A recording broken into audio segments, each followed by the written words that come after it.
Кеудеде намыс қайнап, көзінде от ойнаған, қаршыға қанаттары әлі де қатаймаған. 5 жасар баласы да аттан деп ат ойлаған.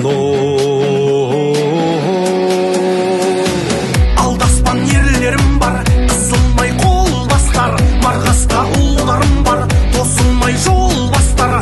Келеді өсіп кілең, рухы өр жастары.